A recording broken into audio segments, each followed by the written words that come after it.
révélation au sens waouh, truc de fou. Bonjour, je m'appelle Anaïs Sector et j'ai écrit Cœur d'artifice et Faire l'artichaut pour le peuple numéro 5. Depuis que j'ai compris que je pouvais inventer mes propres histoires, j'écris mes propres histoires. Donc ma nouvelle, c'est une histoire d'amour, avant tout. On suit un des deux personnages, pas leur premier encart, mais disons leur première officialisation. On y suit un petit peu l'émoi du personnage principal. Je ne suis pas une grande fan des histoires d'amour. Je trouve qu'il y a d'autres sentiments d'amour, mais pas d'amour romantique, qui sont pas assez mis en avant. Et globalement, j'en écris pas. Et en fait, ce texte, c'était aussi un petit peu une façon pour moi de parler de sentiments amoureux sans en parler vraiment. J'ai plutôt tendance à écrire justement des personnages où on est de leur intériorité. J'aime bien le fait de pas tricher, entre guillemets. Quand on est du point de vue d'un personnage, j'aime bien qu'on reste du point de vue de ce personnage et que ce que lui ne peut pas savoir, nous on peut pas le savoir.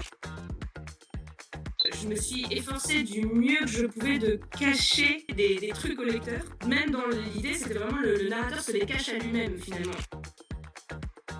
En fait, il est très égocentré, il pense qu'à lui en vrai. À chaque fois, même quand il parle de sentiments amoureux, il projette ses sentiments amoureux sur les autres, mais en fait, il est que autour de lui. Que le lecteur comprenne quelque chose dans le texte et que, en y réfléchissant, tous les indices étaient déjà là. Pas une révélation au sens waouh, truc de fou, machin, mais que, en fait, tous les indices étaient déjà là et qu'on comprend par nous-mêmes. Mais attends. L'idée, c'est aussi, il a plein de crushs, donc en fait, on se doute bien que c'est quelque chose qui est assez superficiel dans le fond. Je voulais qu'on se marre un petit peu quand même à la lecture en disant, ah oui, bon, d'accord, gros, on a compris quel genre t'étais, quoi.